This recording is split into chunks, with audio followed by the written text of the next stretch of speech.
好多人一世人勤勤力力，日出而作，日入而息，捱盡辛酸，拼命燃錢，偏偏永遠手頭緊，銀紙好似流水一樣，入得又快，走得更加快。亦有一部分人收入唔見得特別豐厚，但日子愈過愈穩妥，遇事有餘，錢應急，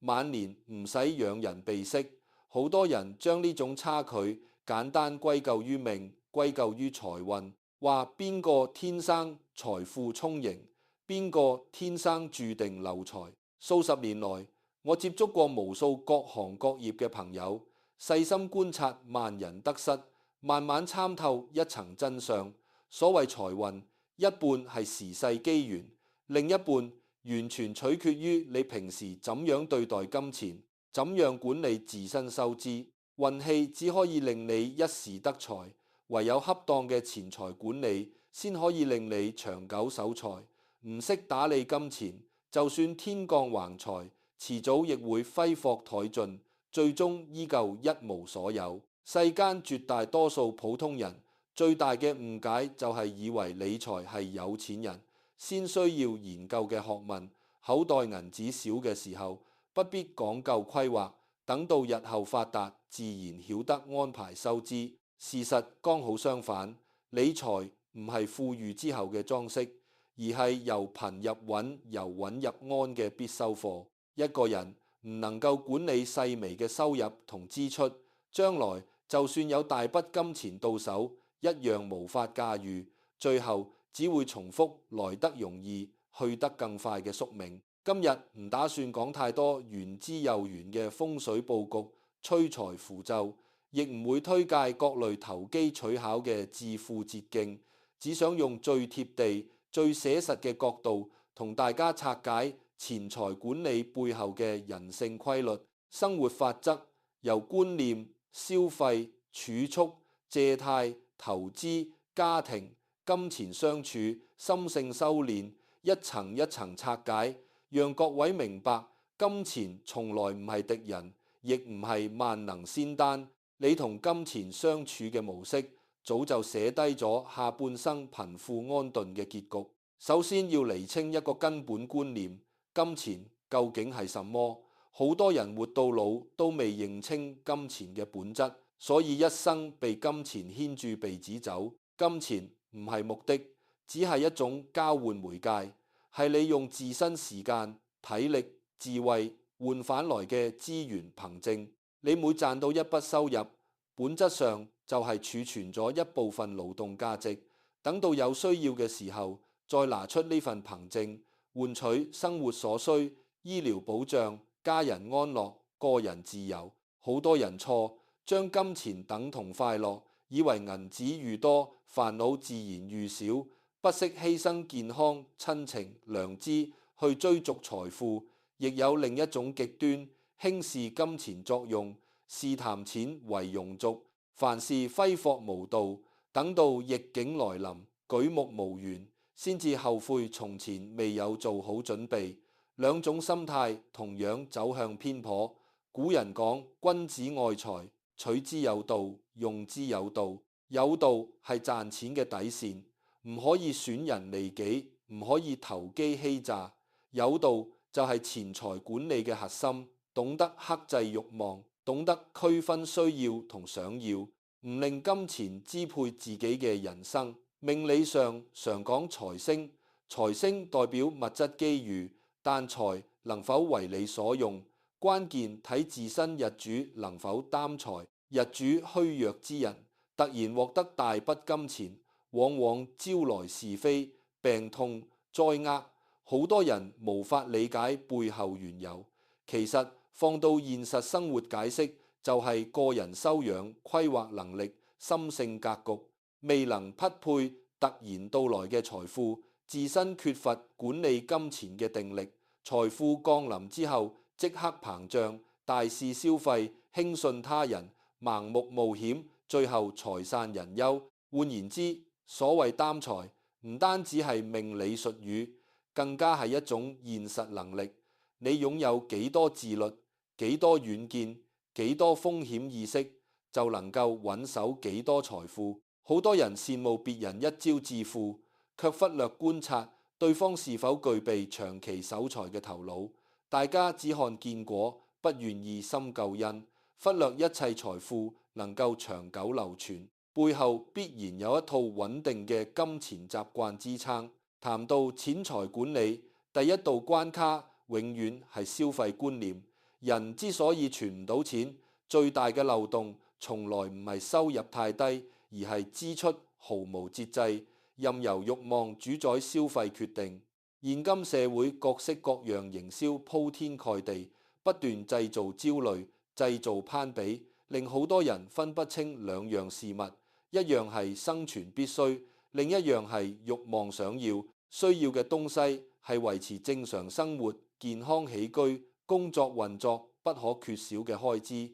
想要嘅東西只係一時興起，受到外界刺激產生嘅短暫渴求，擁有之後短暫開心，很快又會感到空虛，繼續追尋下一樣消費目標。普通人理財第一堂入門課就係學習分辨二者。好多中年老友記年輕時候收入微薄，尚且曉得節儉度日，隨住人工慢慢提升，消費層次跟住往上調，人工加幾成，使錢嘅幅度即刻跟住加大，收入提升嘅收益完全被膨脹嘅消費吞噬，儲蓄始終維持原地踏步。呢個現象經濟學上稱作收入膨脹陷阱，放到命理角度講就係財來財去，財富無法積存，賺多少使多少，難有餘裕。見過太多例子，兩夫妻早年捱苦，每月儲蓄尚算順利，後來人工上調，開始追求名牌衣飾、新款電器，頻繁出外飲食，同身邊親友互相攀比，裝修、車輛，每樣開支單獨睇唔算誇張，但零零碎碎累積起來，每月多支出一大截。辛苦打拼多年，依舊唔能夠累積足夠應急資金，一旦遇上失業、病痛、生意停頓，即刻陷入周轉困難。有人會辯解，人生苦短，唔使太過苛刻自己。辛苦好錢，如果唔懂得享受，銀紙有何意義？呢句說話聽似通透，實則混淆咗享受同縱慾嘅界線。合理嘅享受值得鼓勵，適當獎勵自己，能夠調節身心壓力，令自身保持奮鬥動力。毫無節制嘅縱慾消費，只會令你不斷背上負擔，將未來嘅自由換取當下短暫嘅快感。最典型就係超前消費、信用卡透支、各類消費貸款。好多年輕人甚至不少中年人習慣先用未來嘅收入滿足眼前慾望，月月最低還款，長期背負循環利息。表面上日子光鮮，實際每個月大部分收入都用於償還利息，變成金錢嘅奴隸。命理之中，長期負債之人容易財星受損，漏財不斷。好多人以為只係迷信，如果從現實層面拆解，負債會令人心態長期處於焦慮，做決定容易急於求成，為咗快速還債，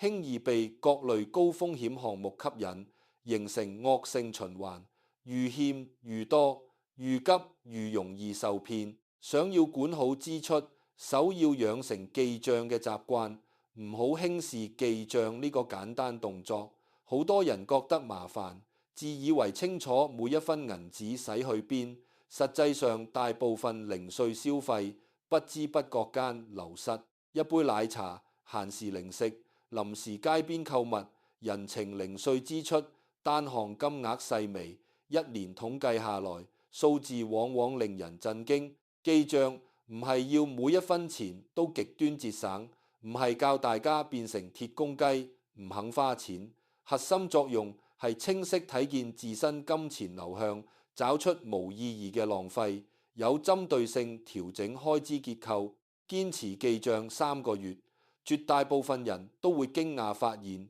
原來每月有相當比例嘅金錢消耗在一時衝動、事後後悔嘅消費之上。梳理清楚收支之後，就要建立支出優先次序。任何收入到帳，千祈唔好將剩餘嘅錢儲蓄。正確次序剛好相反，收入到手，第一時間劃出預定儲蓄金額，剩低嘅部分先作為日常消費使用。好多人慣性思維係收入支出等於儲蓄，聰明嘅金錢管理奉行收入儲蓄等於支出，次序調轉，最終嘅財富差距會隨住歲月愈拉愈大。人性天生容易鬆懈，如果將儲蓄擺在最後，每個月總會有各式各樣突發開支、臨時應酬，最後往往一分錢都存唔低。唔需要一開始就設定極高儲蓄比例，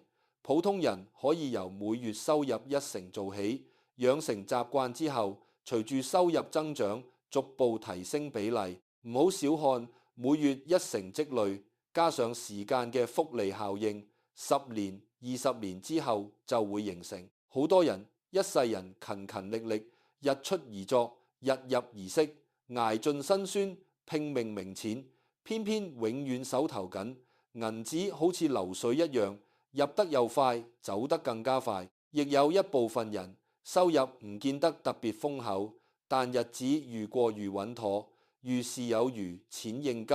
晚年唔使仰人鼻息。好多人將呢種差距簡單歸咎於命，歸咎於財運，話邊個天生財富充盈，邊個天生注定漏財。數十年來，我接觸過無數各行各業嘅朋友，細心觀察萬人得失，慢慢參透一層真相。所謂財運，一半係時勢機緣，另一半完全取決於你平時怎樣對待金錢，怎樣管理自身收支。運氣只可以令你一時得財，唯有恰當嘅錢財管理，先可以令你長久守財。唔識打理金錢，就算天降橫財，遲早亦會揮霍殆盡，最終依舊一無所有。世間絕大多數普通人最大嘅誤解，就係以為理財係有錢人先需要研究嘅學問。口袋銀紙少嘅時候，不必講究規劃，等到日後發達，自然曉得安排收支。事實剛好相反，理財唔係富裕之後嘅裝飾，而係由貧入穩，由穩入安嘅必修課。一個人唔能夠管理細微嘅收入同支出，將來就算有大筆金錢到手，一樣無法駕馭，最後只會重複來得容易，去得更快嘅宿命。今日唔打算講太多玄之又玄嘅風水佈局、催財符咒，亦唔會推介各類投機取巧嘅致富捷徑，只想用最貼地、最寫實嘅角度，同大家拆解錢財管理背後嘅人性規律、生活法則，由觀念、消費、儲蓄、借貸、投資、家庭、金錢相處、心性修煉，一層一層拆解，讓各位明白，金錢從來唔係敵人，亦唔係萬能仙丹。你同金錢相處嘅模式，早就寫低咗下半生貧富安頓嘅結局。首先要釐清一個根本觀念，金錢究竟係什麼？好多人活到老都未認清金錢嘅本質，所以一生被金錢牽住鼻子走。金錢唔係目的，只係一種交換媒介，係你用自身時間、體力、智慧換返來嘅資源憑證。你每賺到一筆收入，本質上就係儲存咗一部分勞動價值，等到有需要嘅時候，再拿出呢份憑證，換取生活所需、醫療保障、家人安樂、個人自由。好多人錯將金錢等同快樂，以為銀紙愈多，煩惱自然愈少，不惜犧牲健康、親情、良知去追逐財富。亦有另一種極端，輕視金錢作用，試談錢為庸俗，凡事揮霍無度，等到逆境來臨，舉目無緣，先至後悔從前未有做好準備。兩種心態同樣走向偏頗。古人講：君子愛財，取之有道，用之有道。有道係賺錢嘅底線，唔可以損人利己，唔可以投機欺詐。有道就係錢財管理嘅核心，懂得克制慾望，懂得區分需要同想要，唔令金錢支配自己嘅人生。命理上常講財星，財星代表物質機遇，但財能否為你所用，關鍵睇自身。日主能否擔財，日主虛弱之人突然獲得大筆金錢，往往招來是非、病痛、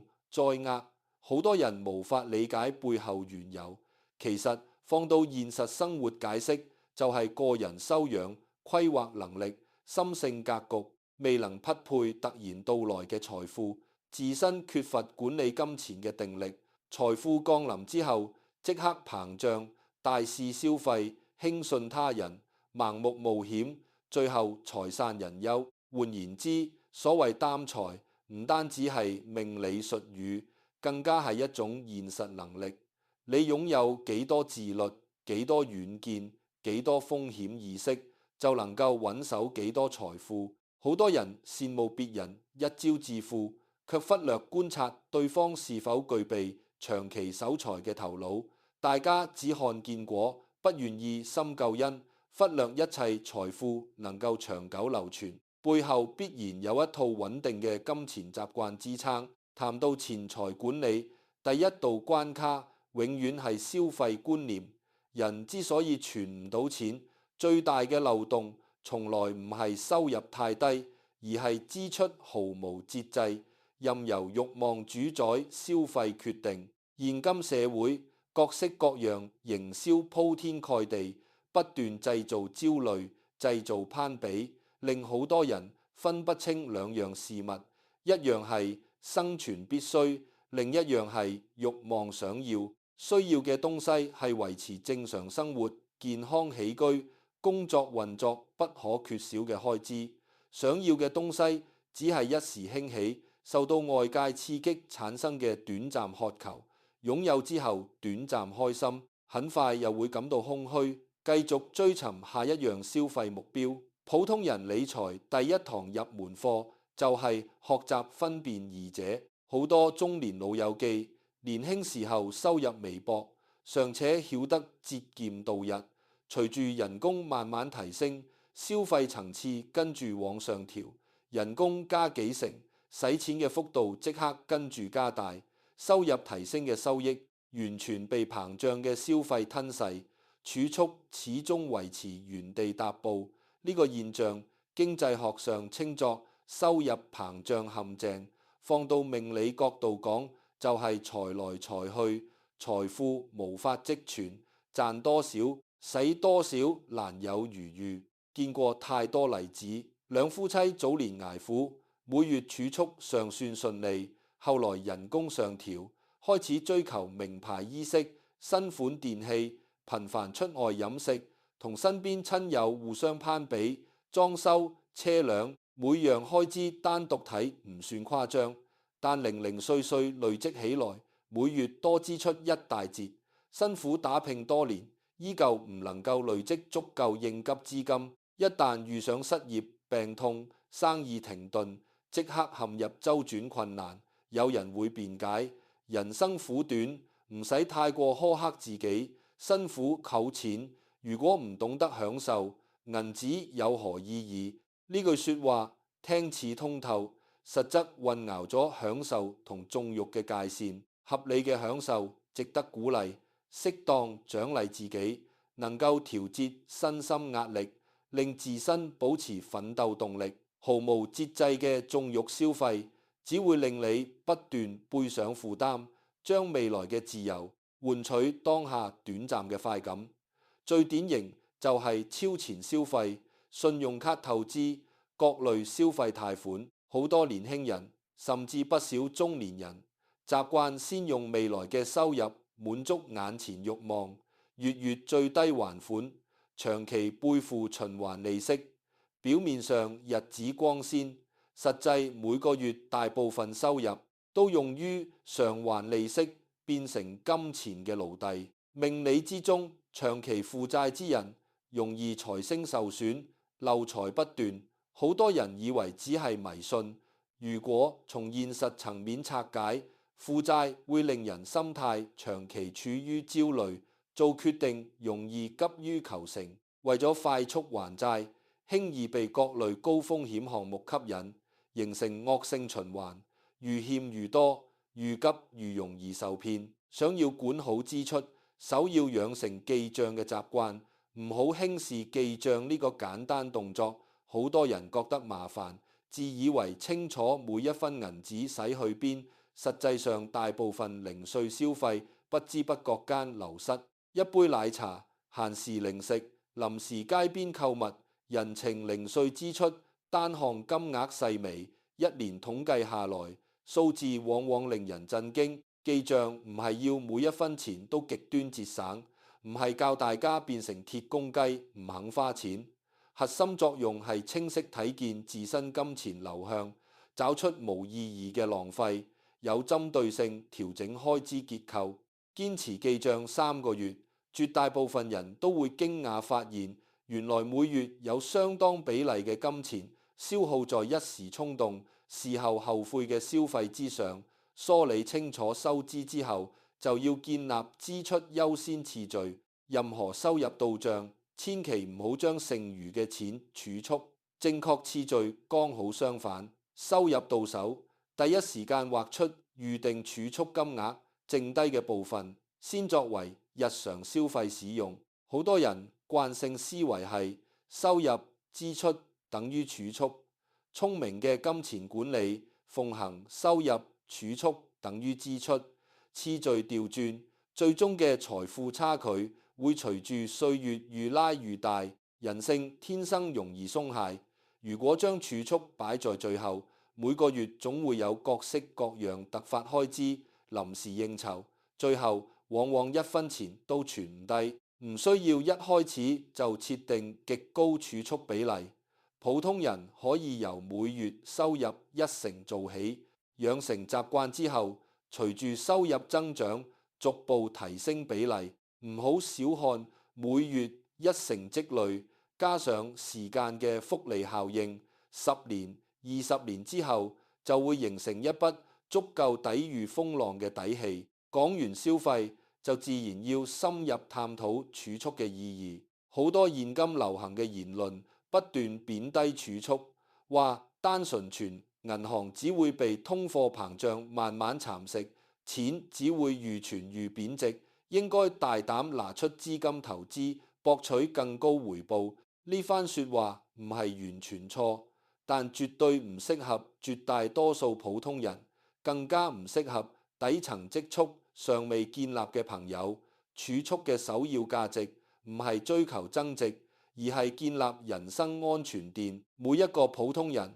都應該預留一筆應急資金，應對失業、疾病、家庭突發事故、生意短暫、周轉困難。標準嘅應急儲蓄至少要維持家庭6個月以上基本開支。有咗呢筆錢，先唔會一旦遇上逆境，即刻慌慌張張，被迫作出損失巨大嘅決定。無應急底錢嘅人，一旦遭遇突發狀況，只可以透過借貸周轉，利息壓力接踵而來，或者被迫賤價變賣資產，白白蒙受損失。好多人只睇到通脹削弱存款購買力，卻忽略另一個更大風險：缺乏流動現金帶來嘅極端被動。通脹係緩慢侵蝕，無應急儲蓄遭遇突發危機，往往係一次性重創。兩者權衡輕重，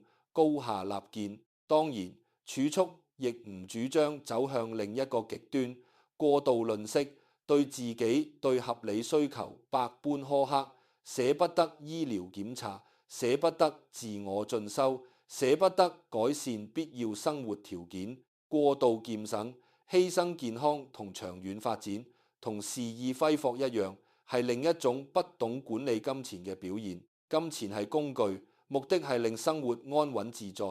如果一味囤積金錢，唔願意合理運用，金錢就變成束縛。自身嘅枷鎖，守住一堆數字，犧牲眼前日子，亦係本末倒置。命理上，過分吝嗇之人，容易財富閉塞，財氣難以流通，新嘅財運難以入門。道理放到現實理解，一個凡事斤斤計較、唔願意合理付出嘅人，人緣機遇自然相對稀薄，路愈走愈窄。適當流通，適度儲蓄，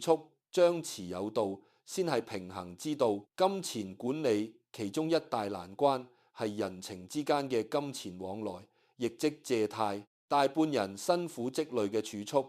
並非因為自身消費流失，而係隨意借錢與親友，最後難以收回，人財兩失，反目成仇。幾十年見盡無數類似悲劇。好多人本來家底穩妥，礙於情面，聽到親戚朋友聲稱周轉困難，心軟借出大筆款項，口頭約定還款日期，唔立下清晰字據，唔衡量對方還款能力，到咗還款期限，對方百般拖延，追討債務容易傷及感情，唔追討就白白損失血汗錢，長期陷入兩難境地。喺金錢借貸一事上，一定要建立清晰嘅界線，千祈唔好被情分綁架理智。首先要分得清楚夠急唔夠窮。如果親友遭遇突發疾病、意外事故，一時急需資金渡過難關，條件允許之下，可以酌情伸出援手。但如果對方係想借錢投機創業、參加高風險投資，用於奢侈消費，無論關係幾深厚，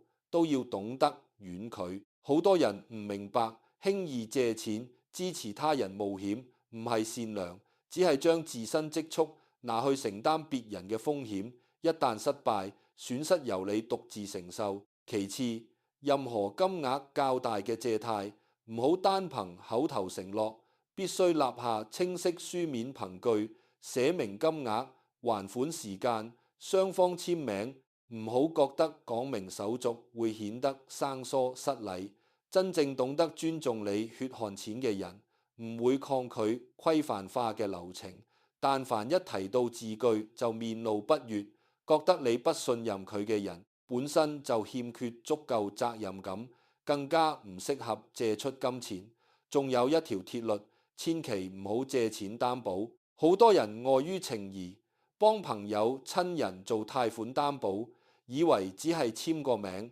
唔會牽涉自身損失。殊不知，一旦借款人無力償還，所有債務責任會轉移到擔保人身上。好多本來生活安穩嘅家庭，因為一次擔保，瞬間陷入財務危機，多年積蓄化為烏有，慘痛例子數之不盡。人情係人情，金錢歸金錢，兩者如果無法清晰分開，最終往往金錢損失，人情亦蕩然無存。真正嘅親情友情唔應該靠金錢借貸維繫，能夠接受你合理界線之人，先值得長期相交。講完儲蓄同借貸，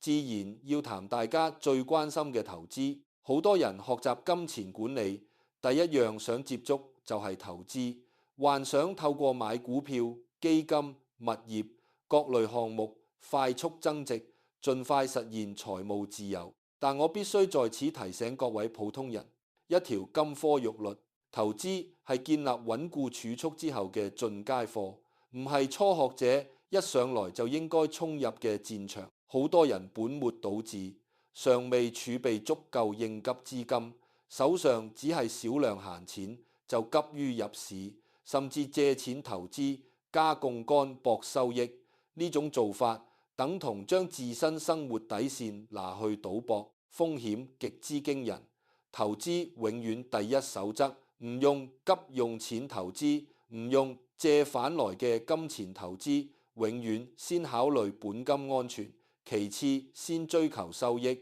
市面永遠充斥各式各樣暴富神話，有人短期入市賺可觀利潤，四處宣揚，吸引旁人跟風，但大部分人只睇到少數成功者嘅光鮮，唔會見到更多輸到底嘅普通人。任何投資品，只要有人聲稱無風險、回報極高、短期可以翻幾倍，9成9都係陷阱。風險同回報永遠成正比。呢個世界唔存在免費午餐。普通人投資最大嘅敵人係貪同躁，賺少少就心紅，覺得自己掌握秘訣，加大投入，出現小幅虧損，又不願及時止損，心存僥倖，一路硬扛，最後細損拖成大虧。亦有好多人投資從唔肯花時間研究，純粹聽從身邊朋友、網上陌生人消息跟風買賣，別人講邊樣好就跟進邊樣，自身對標底邏輯一無所知，完全將命運交託運氣。古人講知彼知己，百戰不殆，投資亦係同一道理。如果你唔明白一樣資產究竟靠什麼產生收益，背後存在哪些隱藏風險，無論旁人講得多動聽，都應該遠離。你永遠唔可以依靠運氣，長期賺取自身認知以外嘅金錢。就算偶然獲利，遲早會憑實力輸返出去。投資仲要懂得分散配置，唔好將所有閒錢集中投入單一項目，雞蛋唔好擺同一個籃子。呢句說話流傳多年，好多人聽過，卻甚少落實執行。集中押注，一旦遇上行業下行、市場波動，容易遭受毀滅性打擊。合理分散可以平滑風險，避免一鋪清袋嘅悲劇。同時要分清投資同投機嘅分別。投資係依靠資產長期價值增長，穩定現金流獲利。投機只係寄望價格短期波動，低買高賣，本質接近賭博。普通人應該盡量遠離純粹投機行為，減少頻繁短線進出。頻繁操作不單累積大量手續費，更加容易被情緒左右判斷，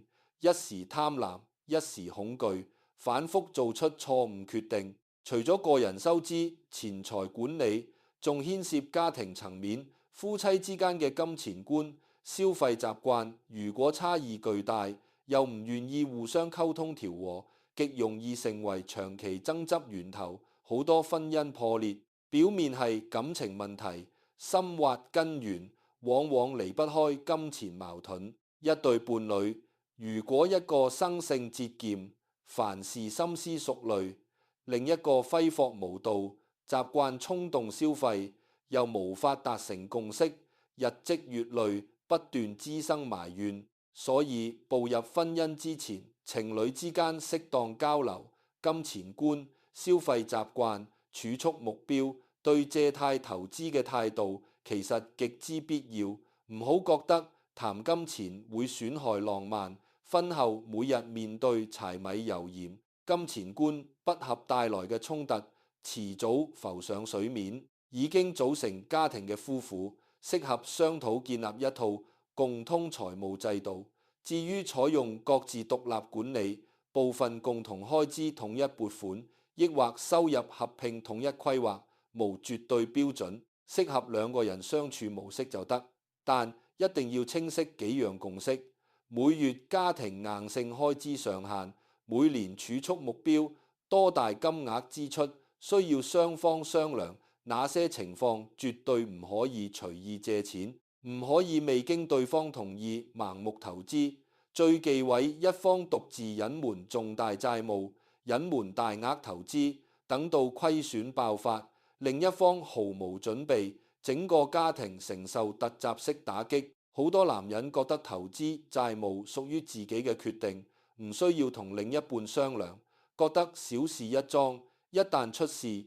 先明白家庭財務係命運共同體，任何一方重大財務失誤，全家人一齊承擔後果。仲有教導子女金錢觀嘅問題，好多父母兩種極端：一種從細對小朋友物質有求必應，想要什麼就買什麼，令小朋友從小養成想要即刻得到嘅習慣，唔明白金錢需要勞動換取。長大之後容易缺乏自控力，透支消費，不懂儲蓄。另一種極端，從細不斷灌輸屋企好窮，唔可以亂使錢，造成嚴重匱乏心態。長大之後要麼過度吝嗇，要麼一旦有收入就瘋狂補償式消費。正確嘅金錢教育係讓小朋友明白，想要獲得喜歡嘅物件，需要等待，需要付出努力。金錢唔係源源不斷，每筆支出都要有取捨，分清需要同想要，懂得規劃零用錢，明白儲蓄嘅意義，唔可以輕易透支未來。金錢觀係一種代代傳承嘅習慣，上一輩如何對待金錢，很大程度會潛移默化影響下一代。良好嘅財務習慣係留給子女比遺產更加珍貴嘅財富。接下來要深入探討金錢背後嘅心性修煉。好多人只學習各類收支技巧、投資方法，卻忽略內在心態。如果心性唔修煉到位，再好嘅理財方案亦難以長久堅持。首先要對症，克服兩大心魔：貪同恐。貪心令人睇見他人快速致富，就不甘於穩步積累，總想尋找捷徑，放低風險戒備，輕易踏入角色圈套。恐懼則分為兩種，一種係過度恐懼風險，什麼都唔敢嘗試，只肯將資金淨放銀行，完全唔懂得合理增值，任由購買力長期縮水。另一種係面對虧損過度恐慌，慌亂割肉，在最差時機離場，實現永久性損失。想要管好金錢，先要學會控制貪念，接受一個現實：普通人財富累積主流路線永遠係細水長流，慢就係穩，穩先可以長遠。一夜暴富只屬極少數特例，唔可以拿特例當成自身人生目標。其次，要戒除攀比之心。人世間大部分不必要消費、不必要嘅焦慮，根源都係互相比較。見到鄰居換新車、親友新裝修、朋友圈分享旅行、名牌物品，內心產生落差，不甘心自己輸人一截，於是超出自身負擔能力消費，只為撐表面場面。外表嘅光鮮好多時候只係包裝，你永遠唔清楚對方背後負債多少，儲蓄是否充足。過度追求外人眼中嘅體面，最終只會令自己承受沉重經濟壓力，日子冷暖。唯有自己清楚，外人嘅讚嘆無法替你償還貸款，無法幫你抵禦逆境。一個人真正富足嘅標誌，唔係擁有幾多名貴物件，而係唔需要依靠物質包裝去證明自身價值，唔會因為他人物質條件優越，心生自卑或者妒忌。仲有一種常見心態值得留意，就係等有錢之後先好好生活。好多人長期壓抑合理需求，一心只顧儲蓄，將所有快樂寄託於遙遠未來，總係話等到儲蓄達到某個數字，等到退休之後先至享受生活。但世事無常，命運從唔會提前給予承諾。如果一味犧牲數十年光陰眼前嘅安樂，無節制壓抑合理需求，就算最後儲蓄目標達成，身體或許已經出現各樣病痛，失去享受嘅條件。金錢管理嘅最高境界係平衡，一邊為未來鋪路，一邊唔完全捨棄當下合理嘅美好。該積極儲蓄就認真積蓄，該合理善待自己，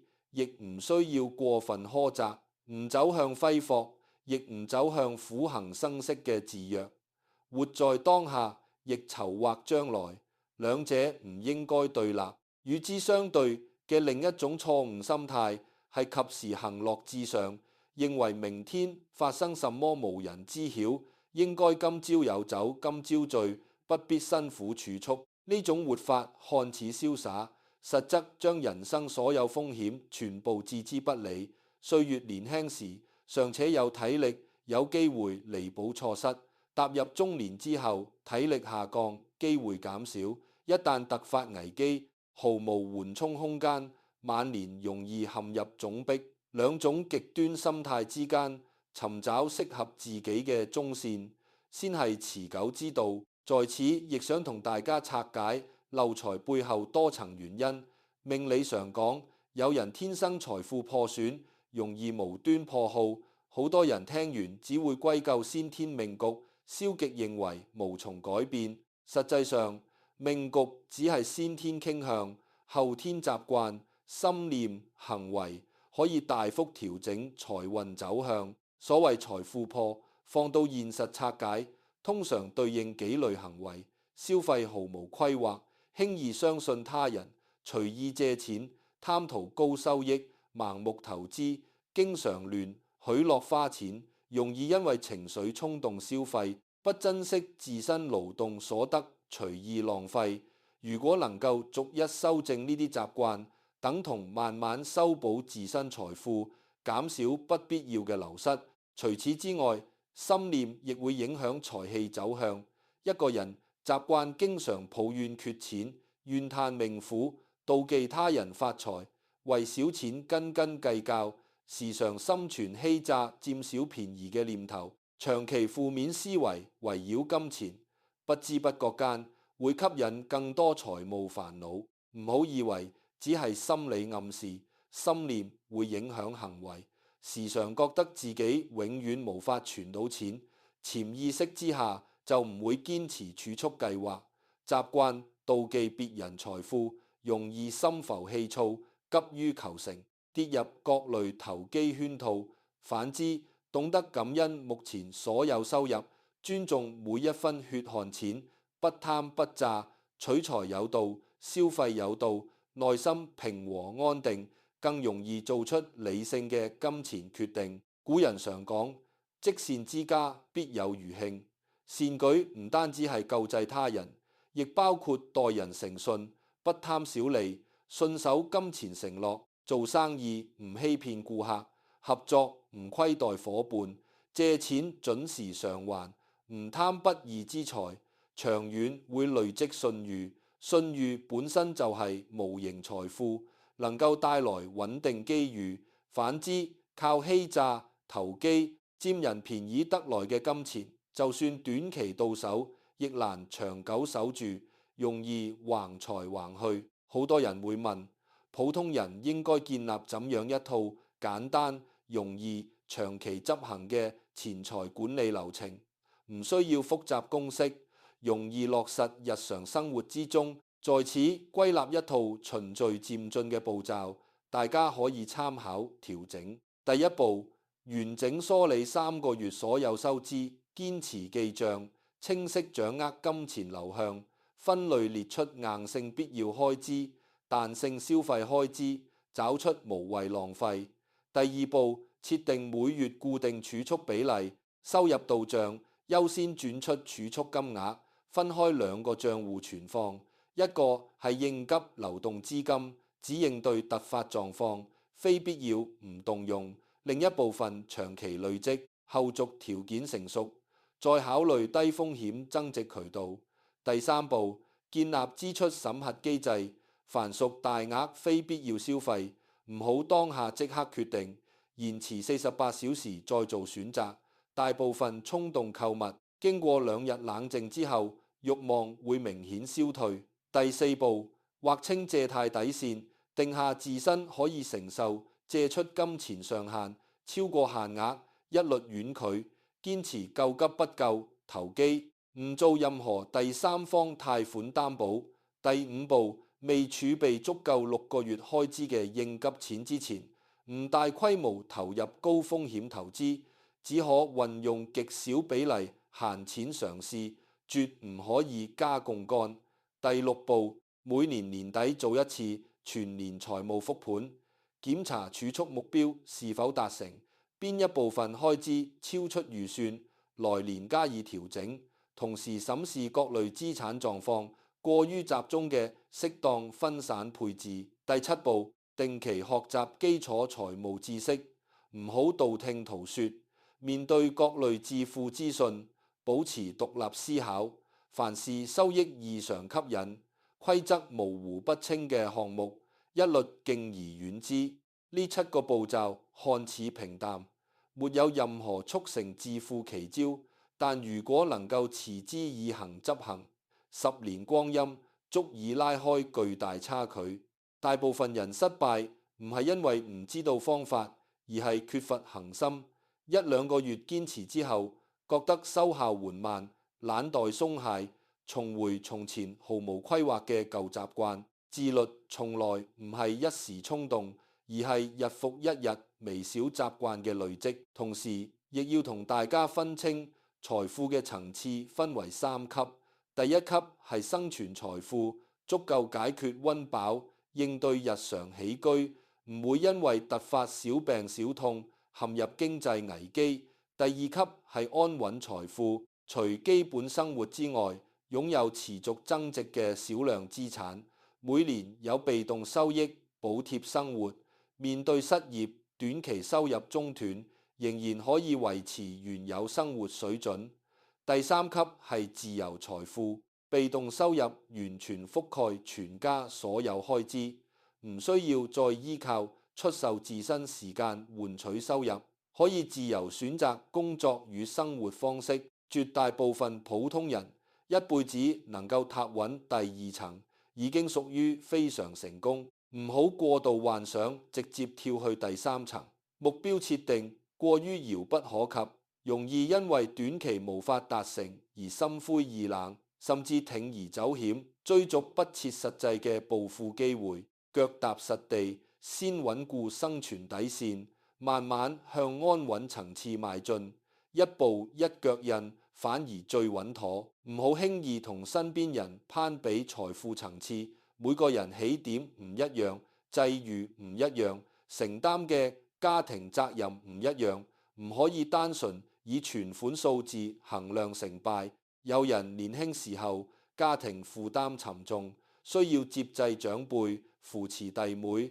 蓄進度自然放慢。有人無太多家庭拖累，可以更快累積資產。外在條件唔同，唔適合直接對比。只要每一年嘅自己比上年更加懂得管理收支，儲蓄穩步增長，風險抵禦能力持續提升，就值得肯定。中年階段係錢財管理最關鍵嘅黃金時期，同時亦係陷阱最多嘅階段。踏入40歲前後，大多數人收入處於人生高峰，同時上有老下有小，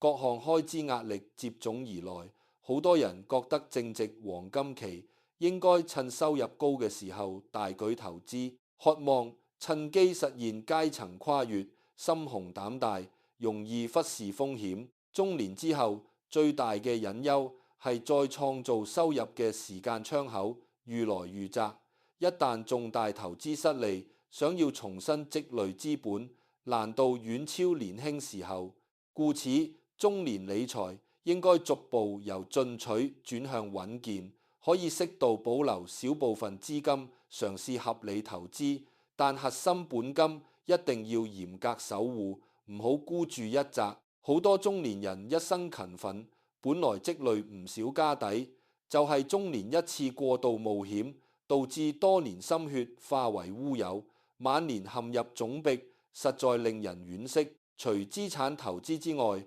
中年人亦要重視保障規劃，適當配置醫療相關保障，唔好覺得身體健康就不需要。一場重大疾病可以瞬間掏空普通家庭多年儲蓄，合理嘅保障就係防止一病返貧嘅防線，屬於錢財管理之中極其重要嘅風險隔離工具，唔可以忽略。唔好將保障當成無謂支出，實際上係以細小固定開支轉移難以承受嘅極端重大損失，係穩守財富重要一環。等到步入晚年，錢財管理嘅重心就要全面轉移為守成為主，完全放棄高風險操作。好多長者退休之後，手上積蓄一筆退休金，容易被各類養生投資、養老項目、高息理財盯上。各類銷售人員溫柔殷勤，長者容易動心投入資金，最後落入騙局。老人家退休之後，收入來源大幅收窄，一旦積蓄受損，幾乎沒有機會重新賺返。故此，晚年金錢策略第一原則，寧可收益低，唔可以本金有風險。凡是承諾遠高於市場正常利息嘅項目，無論對方講得多動聽，一律遠離。同時，老人家唔好過度輕信外人，大額資金調動，簽署各類合約，盡量同仔女商量核實，唔好獨自草率決定。金錢安排上，亦要提早清晰規劃身後資產分配，避免百年之後仔女因為遺產分配爭執不休，親情破裂。合理安排資產歸屬，唔單止係打理金錢，亦係維繫後代親情，減少潛在矛盾。講到呢度，好多老友記會問，究竟有無所謂催財旺運嘅簡單習慣？如果從心性同生活習慣角度而言，確實有幾樣小事堅持落實，可以減少漏財，穩定自身財氣，唔係什麼玄學秘法，只係透過外在習慣約束內心對金錢嘅態度。第一，保持錢銀相關地方整潔，銀包、存摺、銀行帳單、各類合約單據妥善整理，唔隨意亂丟，養成重視金錢憑證嘅習慣。第二，唔隨意拖欠債務費用，無論金額大小，準時履行金錢承諾，守信之人，財源更容易長久。第三，唔輕易貪圖小便宜，街上推銷免費禮品，背後大多隱藏營銷套路，貪小便宜往往會招致更大開支。第四，對待勞動服務適當尊重，唔習慣刻意壓低合理報酬，懂得尊重他人勞動價值，自身價值亦更容易被尊重。第五，定期整理多餘閒置物品，適當轉讓或者捐贈，唔過度囤積大量長期唔使用嘅物件。過度囤積物品容易造成資金凍結，財氣難以流通。以上種種看似零碎，實際上每一個小習慣都在塑造你同物質金錢相處嘅模式，日積月累，影響深遠。我從唔會教大家一味追求極致富有，人世間財富多少自有際遇，不必人人都要大富大貴，但每個人都有權利透過合理管理金錢，令自己唔會終生被物質壓迫，擁有選擇生活方式嘅底氣。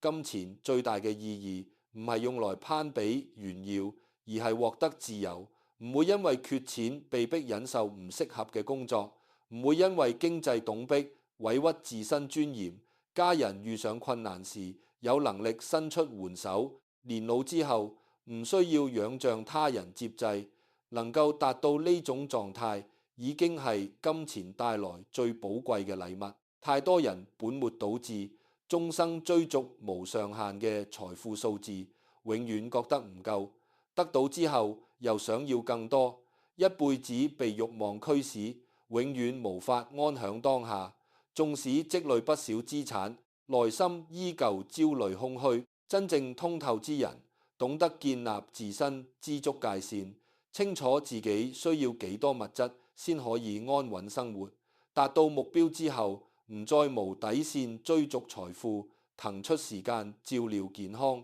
經營親情，豐富精神世界。財富只係生活嘅工具，唔可以變成人生唯一追求。仲有一個道理，希望大家記牢：財富唔單止係銀紙存款，知識、健康、信譽、人緣、眼界，全部都係無形資產。有時候價值遠勝於銀行數字。健康係承載一切財富嘅基礎。如果透支身體換取金錢，日後醫療開支會慢慢吞噬過往所有積蓄。賺返來嘅金錢最終用於修補身體，等於白忙一場。良好信譽係無息貸款，遇事願意有人相助，商談合作更容易獲得信任。持續學習擴闊眼界，可以提升自身賺錢能力，令收入層次有機會向上突破。好多人只睇到有形嘅現金資產，忽略無形資產嘅累積，捨本逐末。金錢管理唔單止係管收支、管投資，同時亦要懂得投資自己，適當花錢用於進修、學習、體檢、保養、拓展正向人脈。呢類支出唔可以簡單歸類為消費，而係對自身價值嘅長遠投入。合理嘅自我投資往往能夠帶來未來收入提升嘅回報。當然，自我投資亦要有分寸，唔可以打着提升自己嘅旗號大肆消費，購買各式課程，卻從唔堅持學習，變成另一種衝動消費。區分真正自我投資同偽進修標準就係能否持續轉化為自身能力、未來收入潛力。如果只係購買當下心理滿足，無法落實執行，只屬於情緒消費。命理常講，福厚之人方能守大財。所謂福分，唔單止係先天命格，更加係後天養成嘅德行與心性。懂得取財有道，唔貪非分之財；用財有道，不揮霍，不吝嗇；待人有信，金錢往來不欺不瞞；心懷寬厚，不為小利，損傷情誼。慢慢修煉自身品行，等同不斷加固財富嘅圍牆。就算機遇來臨，獲得可觀收入，亦能夠穩穩守住。反之，縱使偶然得到橫財，為人刻薄，貪得無厭，揮霍無度，輕諾寡信，財富牆壁千瘡百孔，金錢遲早四散流失。世間萬事皆有因果，金錢得失亦不例外。短期財富看機遇，長遠財富看習慣，一生財富看心性。再講守辛苦積蓄，普通人每一蚊銀都係用時間、體力、血汗換返來。唔係風吹來雨打來，更加唔係僥倖得來。正因為來之不易，先更加應該好好珍惜，穩妥守住。好多人對自己辛苦賺返來嘅錢毫無敬畏之心，隨手亂使，隨意借人，隨意投資，反而對別人輕易講出嘅致富捷徑、高回報項目充滿嚮往。呢種心態就係最大嘅財富漏洞。你唔尊重自己嘅血汗錢，就自然留不住財。你輕視每一分積蓄，命運自然會讓你不斷漏財。守財從來唔係小氣，唔係吝嗇，而係對自己勞動嘅尊重，對未來人生嘅負責。年少時可以搏，可以闖，可以試錯，但人到中年，積蓄就係你嘅底氣，你嘅退路，你家人嘅保障。一旦失手，全家都會陷入被動。最難做到，亦最需要做到嘅，就係拒絕僥倖貪念。人世間所有嘅財務陷阱，核心都係利用人嘅貪心同僥倖心態。人人都想低風險高回報，人人都想唔勞而獲短期暴富，人人都想以小博大一步登天。但世間萬物有得必有失，有回報必有風險，呢個鐵律從來無人能夠打破。好多人明知高息不合理，明知項目有漏洞，明知對方畫大餅，仍然心存僥倖，覺得自己唔會係個輸家，自己可以及時抽身，自己可以賺一筆就走。但貪念一起，理智就會退場，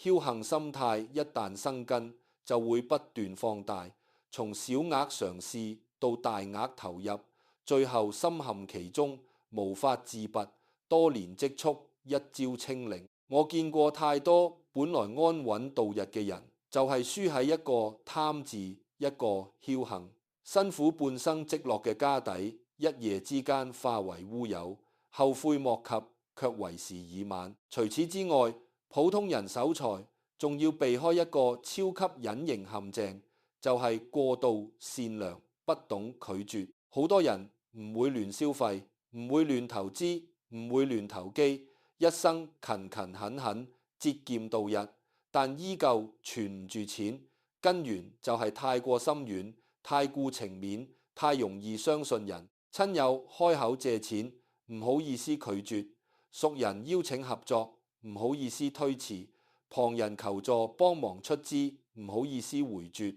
最終自己嘅辛苦積蓄變成咗別人周轉嘅資金、冒險嘅本金，對方賺錢就自己享福，虧本就無力償還，所有風險同損失全部由自己承擔。善良必須帶有鋒芒，包容必須擁有底線。金錢上面嘅善良，如果毫無節制、毫無分寸，最終只會傷害自己，拖累家庭。真正嘅人情世故，唔係有求必應、事事遷就，而係分清輕重、明辨利害，守住底線，適度相助。我行走社會數十年，見盡萬人財運喜樂，發現一個好真實嘅規律：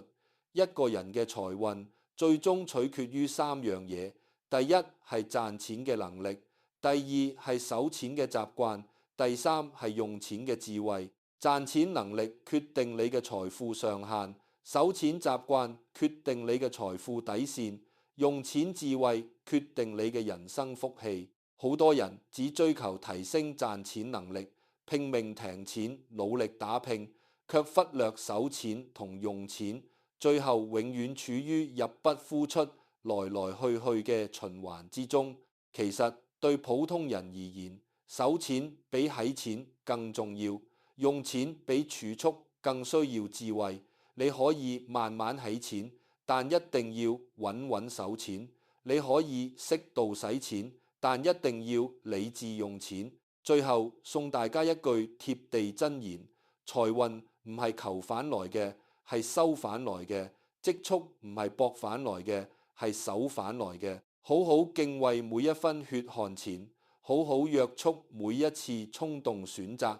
好好修養自己嘅心性德行，日復一日，你自然會擺脫財來財去嘅宿命，做到手頭有餘，心中不慌，歲月安穩，福祿長存。